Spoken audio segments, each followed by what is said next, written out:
Welcome to my kitchen. Today we're going to cook a beautiful, simple meal for you. Roasted chicken with rosemary and lemon, rutabaga, the way you have never had it before. And beautiful, beautiful, you can go with mashed potato.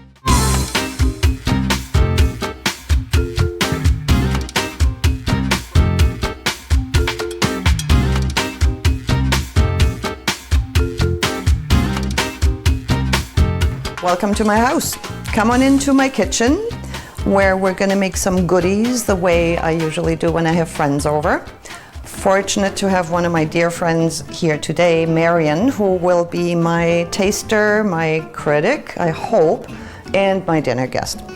We're gonna make a rosemary and lemon roast chicken and some mashed potatoes with coconut milk, as well as I asked my son, who's going to volunteer, to show how to turn a turnip and caramelize them. Because if you think you've had rutabaga or turnip before, you'll think again after you tried this. So you want to start with whatever takes the longest to cook, in this case our chicken. Choose a beautiful one. See if you have a farm close by. There's lots around Barrie area that will be happy to help you. You can taste the difference if you have a really, really good chicken. Simple. I like starting with a bit of olive oil because that'll make my spices stick to that chicken. So just coat it all around a little bit. If you want to keep it simple and not make a mess, just put it in a bowl. So if you're concerned about contamination in your kitchen, that'll take care of that. You try not to splash anything around. Just simply put some salt, and I am generous with salt and pepper on the inside of the chicken. I have a pink Himalayan salt, go on the outside, and the coarse ground pepper.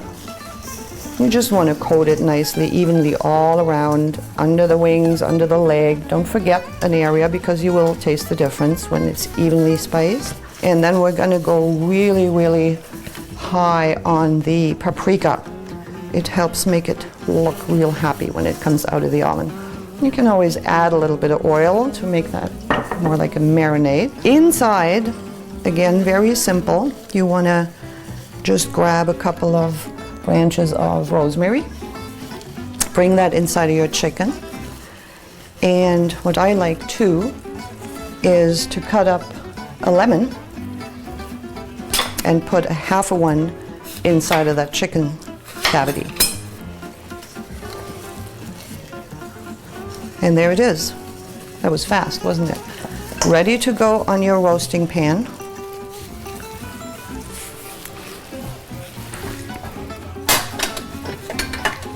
So your oven, and in it goes.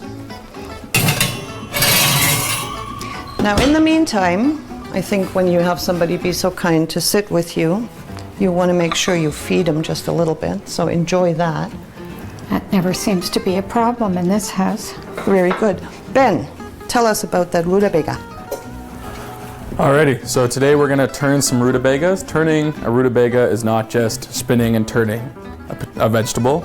It's actually an old technique that they use to make any size vegetable the same size when you go to cook it.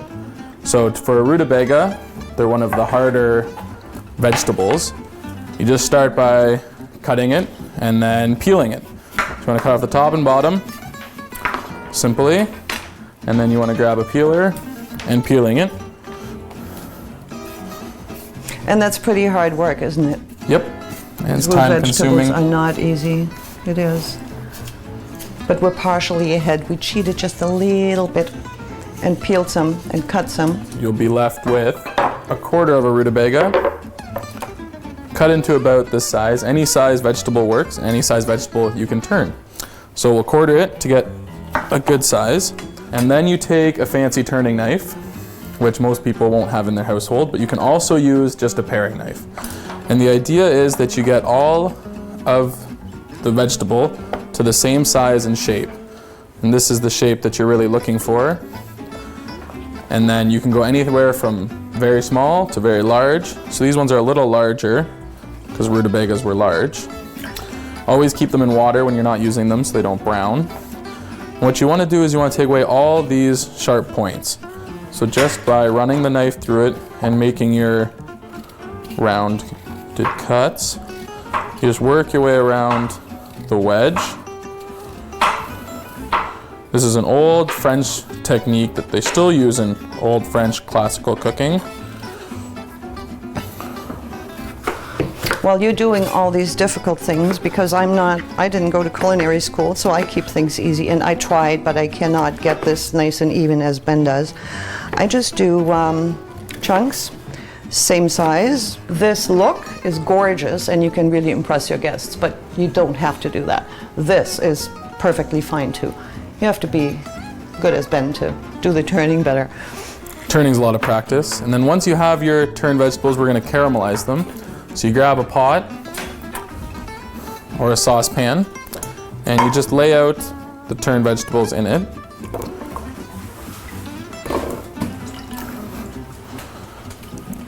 And then from here you want to make what they call a cartouche out of paper. It's basically just a paper lid.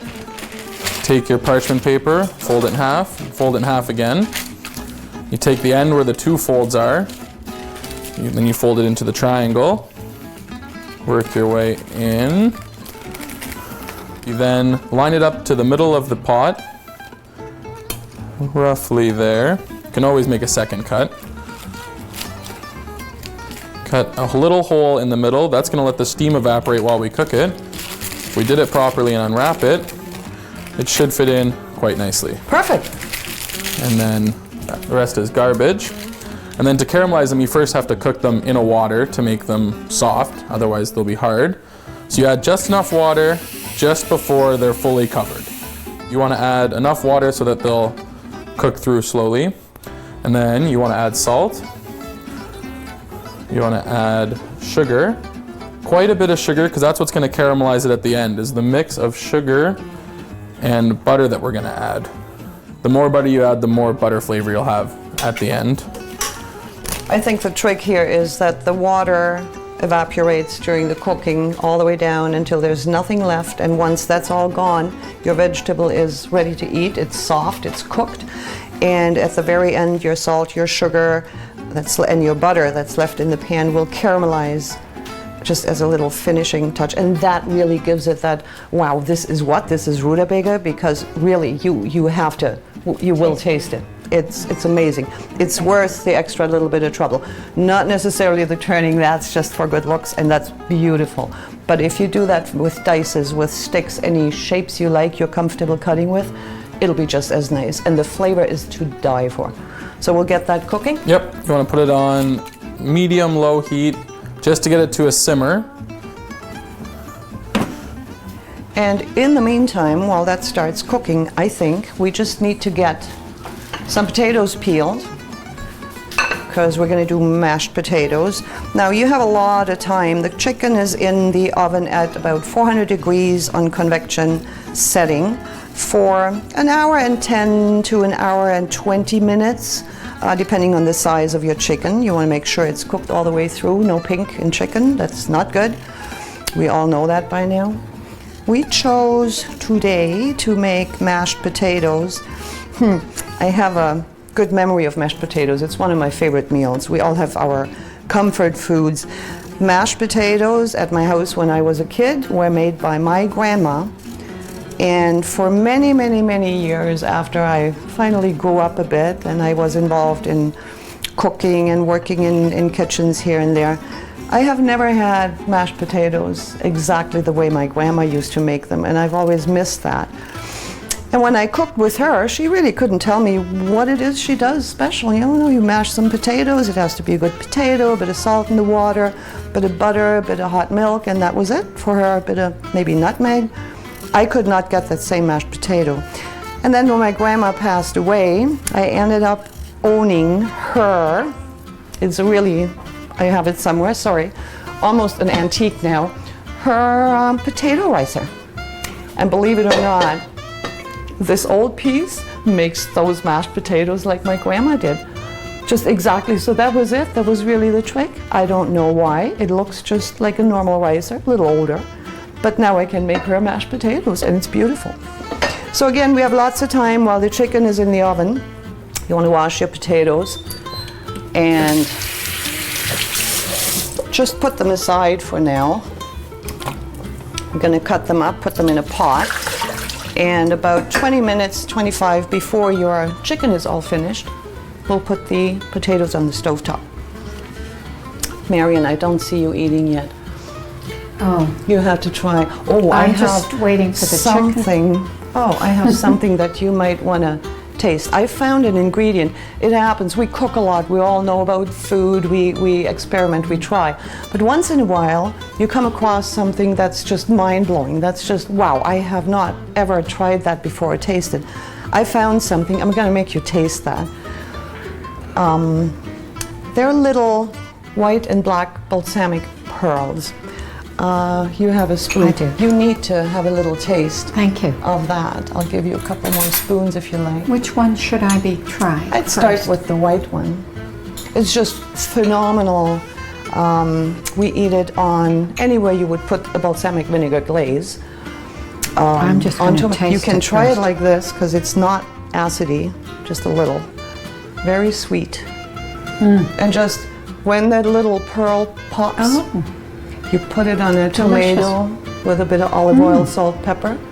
And as you eat away on your tomato, one after that other pearl pops in your mouth, and it's heaven.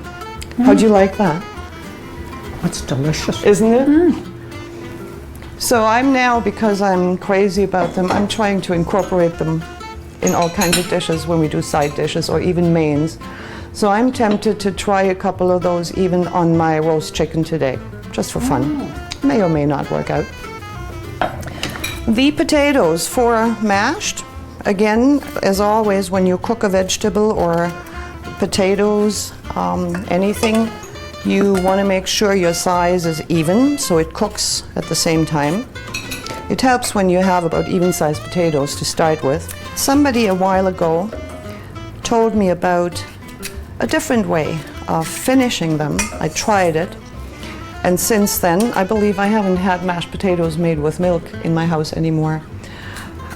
They were talking about how their mom, I believe it was in Australia, used to make mashed potatoes with coconut milk. We tried it and all fell in love with it, my friends, my family. So we're going to do that today. You just get a can of coconut milk. You will heat it up once your your potatoes are cooked. A bit of butter, and you add that instead of your regular milk, and you won't believe the difference. It's just beautiful. Mashed potatoes, all you need, salt. Again, generous, I like salt. And cold water. You want to just cover those potatoes, almost, not too much, just like that. And then we're going to get these going on the stovetop.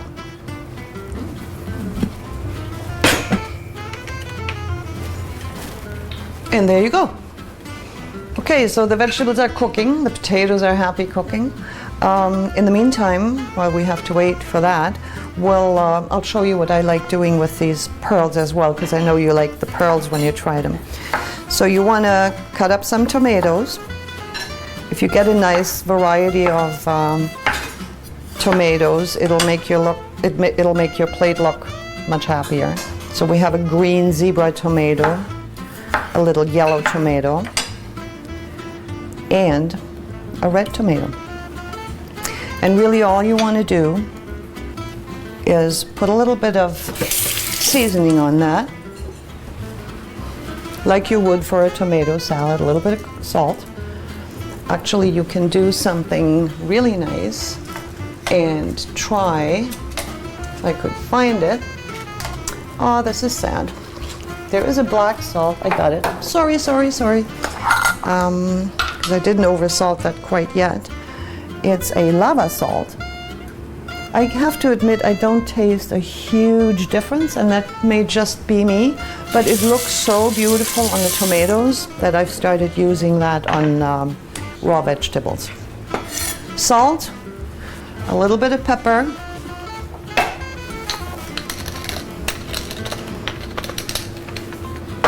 a little bit of olive oil. I'm saying a little bit, I love olive oil. You can always, if you want to make this a big appetizer, a nice one, and I know we've tried that in the past, you tried it, put a little bit of burrata or fresh mozzarella on it just to die for, or even goat cheese. I have a blood orange balsamic glaze that I love. Beautiful, beautiful sweet flavor that goes perfect with these pearls because they're somewhat sweet too. So all you do is you add a little bit of the white balsamic pearls and a little bit of the black balsamic pearls. And not only does it look nice, it really, really tastes fantastic. So you can do herbs, you can do cheeses, anything on top of that, but just as a little side, this will work. I'll get you a plate. There you go. Thank you. You've got cutlery over there. Try one of each. Burrata is a beautiful cheese. It's a that goes so well with these tomatoes. It's a fresh mozzarella with a very soft inside. So when you cut that open, you have the soft part coming out of the center of it, and it's just mild and beautiful. Oh, that's delicious. You like? Lovely. We're almost ready, so we're gonna go baste the chicken one more time. And, oh, you wanna smell this? We need cameras that bring the smell across, because that's really the best part of cooking before you eat. So one more of this before we're gonna pull that out in a few minutes. So while you're checking here, I'm gonna see if my potatoes are happy. Not quite yet, a couple more minutes and we're gonna be done with that. And this is pretty much what you're looking for here in the rutabagas. You can just see they're starting to get the little soft on the outside. There's no water left, so they've absorbed all of the water, the butter, the sugar. It's all caramelized. So you can take them off the heat, just let them sit. The potatoes should be fully cooked now. Let's just double check. And they are beautiful. We'll drain those. And then I'm gonna get to use my grandma's potato ricer. If you drain, when you drain potatoes, it gets pretty hot and steamy. If you run your cold water at the same time, it helps a little bit to not get all that steam in your face and into your hands. Tips of the trade. Tips of the trade. So there we go.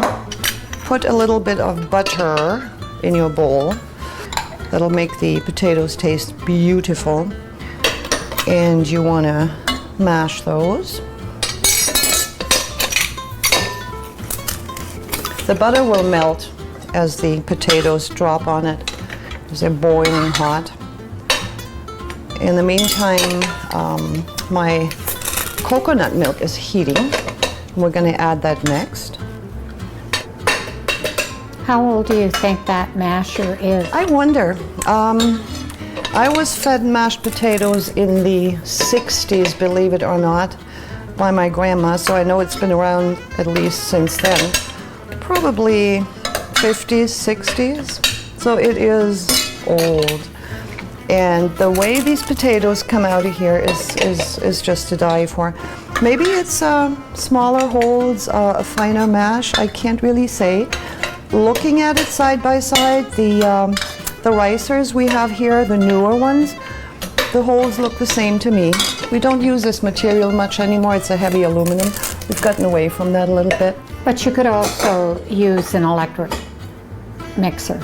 I'd be careful with that because if you mix too hard, you release all these starches of the potato and it has a tendency to go a little gummy easily. So I like just keeping control over that by doing it by hand. But you probably could, yeah. I like nutmeg, so I'm gonna just put a little bit of nutmeg on this. You start with just a little bit. That's coconut milk, remember? And you want to stir it. Now again, don't whisk it very, very hard and very, very long. Just enough to make it nice and smooth.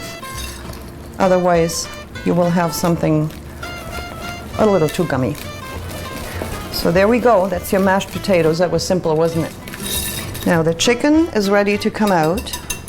The rutabaga is caramelized. And when we come back, we're going to plate it really pretty.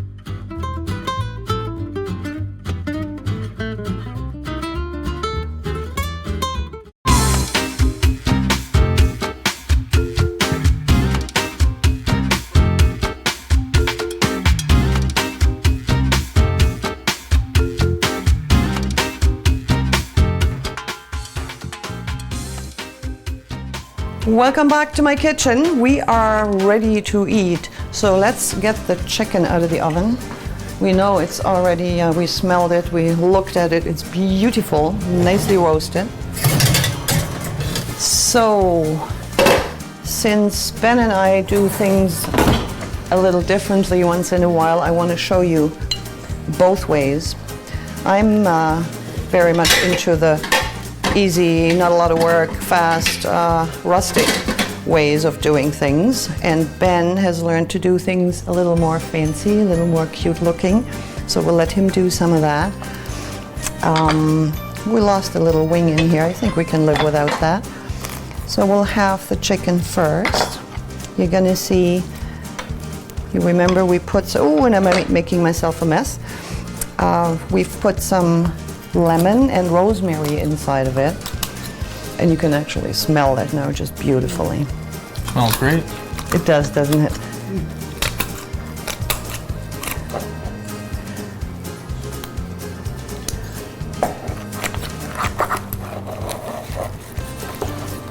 And I usually save the rosemary and the roasted lemons just to put it as a little bit of garnish on your plate when you serve it. I'm doing things the easy way. We're going to leave this one for Ben to work with. And you can have my wing because I lost that one over there. So what I do is just I cut this in half, one with the leg attached and a little bit of chicken breast, and the rest just the chicken breast. So this is all I do. Can you hold the plate for me, please? So there's one. And the other, and then guests can pick what they like the best. And we'll put some of the green and some of the lemon there. There we go.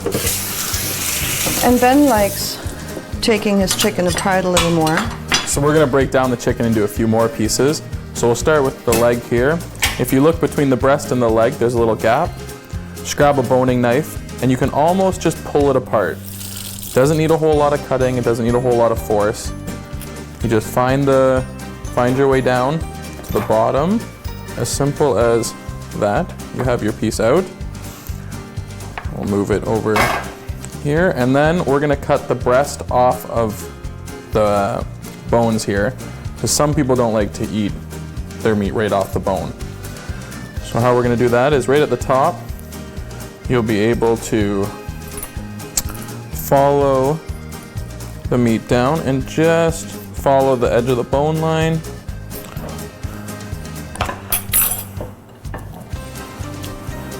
Again, it doesn't involve a lot of force. I'm not pushing a lot on the knife. Just letting the knife follow its way down. So you still have the whole chicken breast now, just the bone left. There's the extra wing. So we wanted to slice it. Just follow it through. Make sure you get just a nice cut through the skin. And there you go. To the platter. Look a little prettier. Wing. We can leave this in half, or we can cut. You can take your boning knife and cut right along the leg again. And again, no force. It goes right through. If you find the right spot. Yeah. With a little bit of practice, it's you can always find. And then you have the leg and the thigh. There we go. Okay, let's get the big messy board out of the way. And we are going to get our meal on the plate. So for our potatoes, we're gonna top them with just some chives here that we're just gonna, just a nice, small, quick chop. Nothing fancy. All right, so now that we have our chives chopped, I'm gonna slide them off to the side and start our plating. And they're chopped evenly too. Nice job, Ben. Grab the 3 plates. Okay, we'll start with the mashed potatoes. 1, 2. We'll get some chives going on the mashed potatoes. We need a bigger kitchen. 3. And 3. And what are we gonna do? 2 of these? Look at the color. Just beautiful. And we'll leave them just as is because once you taste them, you'll see they won't need anything else. They're just nice as they are. On the one plate here, There we go. I am being spoiled as usual. maybe with a wing. Now we're all hungry. And then we can do the thigh and the leg on another one. And for the last plate, let's do the top piece here. The rustic cut. Okay, so the chicken breast, Marion, is that Yes, your choice? please. I knew Lovely. that. Why don't you start trying Thank that you. and tell us how you like it? And I think we all deserved a little snack by now, so let's taste it together. There you go. Thank you. I have to start with the potatoes because they are my very favorite mashed potato with coconut milk to die for. Always handy. I started with the chicken. And how is it? You're way ahead of Delicious. me. It's good. Delicious. A little bit of ground black pepper never hurts. Would you like some? Sure, Just a little? just a little. Marion, Thank if you. you like? That's good. The chicken.